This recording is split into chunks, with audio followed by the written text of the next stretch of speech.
Comment devenir riche, c'est ce qu'on va voir ensemble dans cette nouvelle vidéo. Sois le bienvenu sur cette nouvelle vidéo. C'est un plaisir de te retrouver aujourd'hui. Et aujourd'hui, on va parler de comment devenir riche. Alors attention, avant que tu t'excites et que tu dises c'est une vidéo spoil, c'est une vidéo fake, c'est n'importe quoi, etc.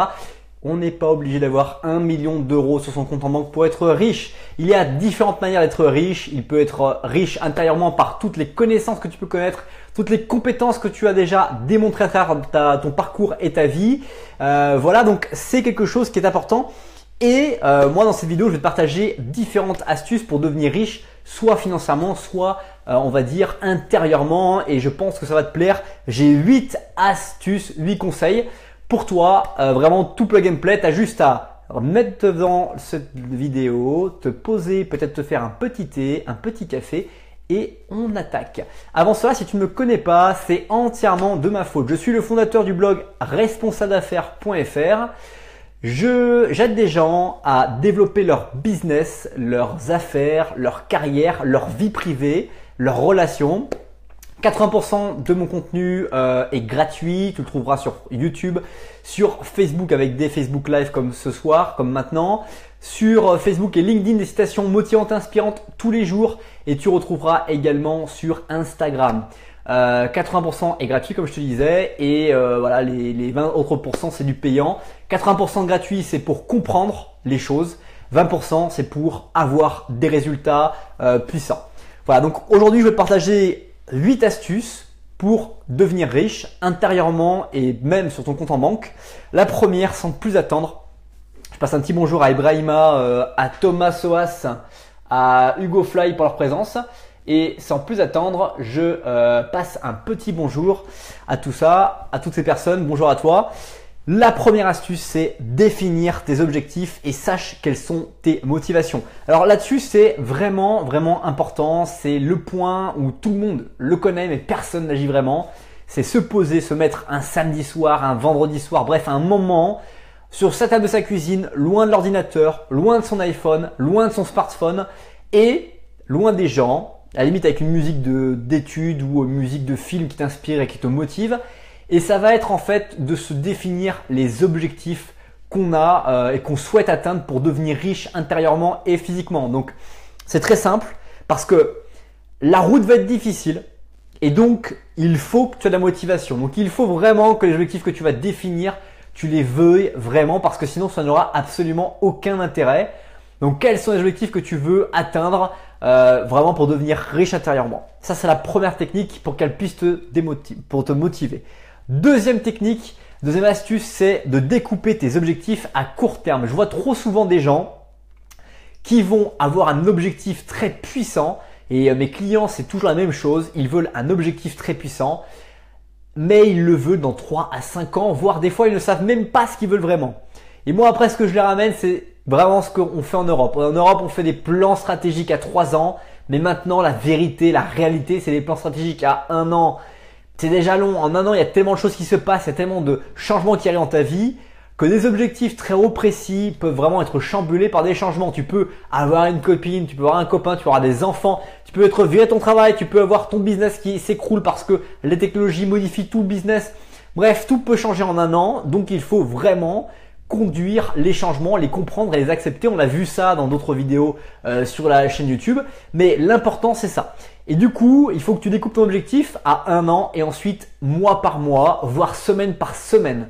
C'est important. J'ai pas d'exemple particulier à te demander, mais c'est très clair, c'est très simple. Mais faut-il encore le faire et prendre le temps de le mettre en pratique? Troisième technique, c'est d'étudier la vie des personnes qui ont réussi l'objectif que tu souhaites atteindre. Si tu souhaites avoir des revenus de 100 000 euros bruts par mois sur ton compte en banque, alors 100 000 euros net par exemple, il faut que tu rencontres des personnes qui ont ce niveau de revenu et que tu comprennes le mode de vie, la façon dont elles interagissent avec les autres et la façon dont elles fonctionnent. Quel que soit le business, il faut que tu t'encadres et que tu recherches des personnes comme celle-ci.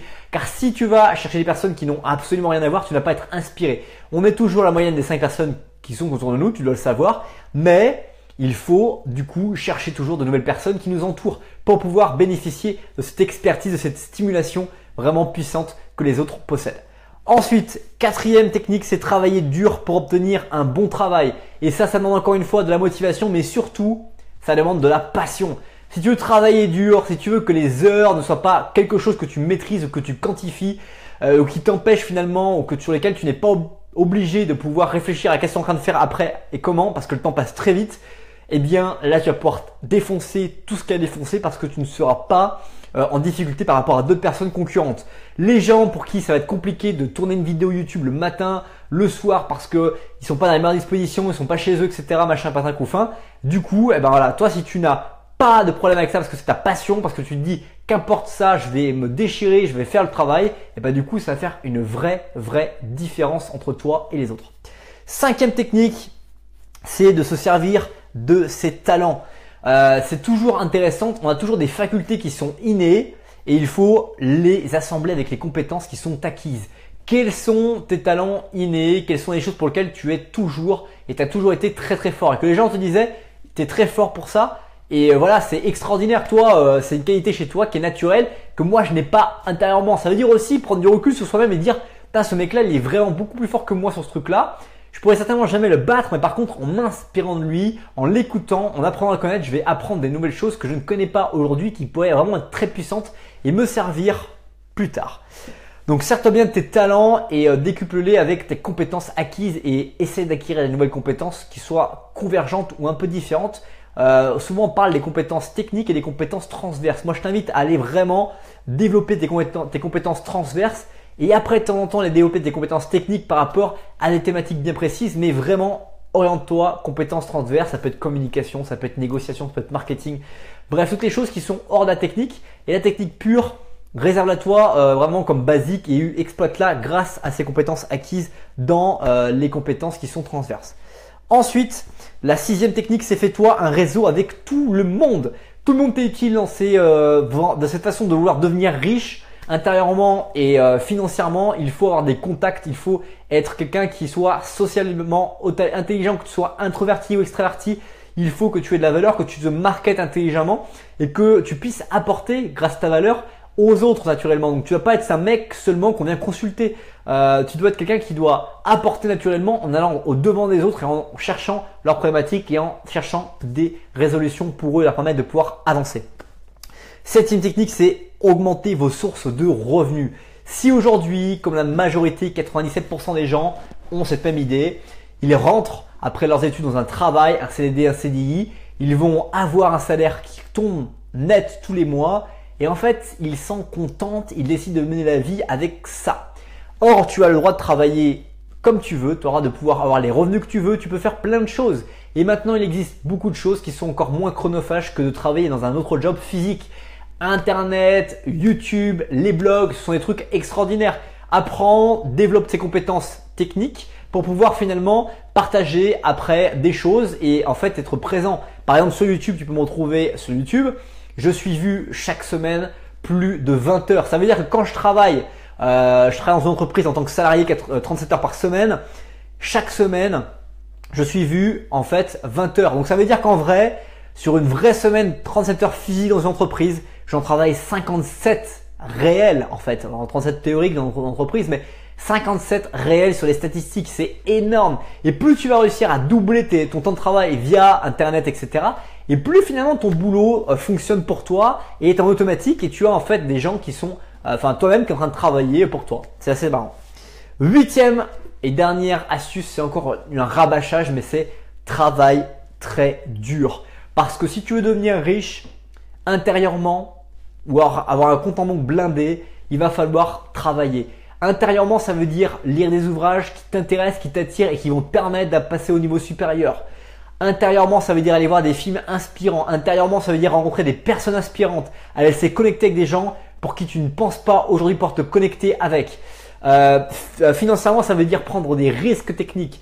Ça veut dire prendre des techniques, se mettre dans des positions inconfortables au départ, mais qui deviendront confortables par la suite parce que tu as cette capacité à te développer et à te surpasser. Voilà, c'est déjà la fin de cette vidéo. J'espère qu'elle t'a plu, qu'elle t'a donné des pistes pour trouver et devenir riche intérieurement et financièrement. Si c'est le cas, je t'invite à m'envoyer un énorme like dès maintenant, à partager cette vidéo, à me dire en commentaire quelle est l'astuce, Quelle est la pépite que tu as mémorisée, que tu as retenue et qui peut te permettre aujourd'hui de te mettre en action dès maintenant. Je t'invite également à découvrir dans la description de cette vidéo qui je suis, les formations gratuites, mon blog responsableaffaires.fr et puis n'hésite pas à découvrir aussi toutes les formations payantes que j'organise pour pouvoir te donner des résultats très précis sur des thématiques dans lesquelles j'ai obtenu des résultats et que je partage les techniques concrètes, le plan d'action que j'avais suivi pour atteindre ces résultats. Merci, merci, merci et merci du temps que tu as consacré à regarder cette vidéo. Passe une bonne suite de journée et je te dis à bientôt pour une prochaine vidéo. Bye bye.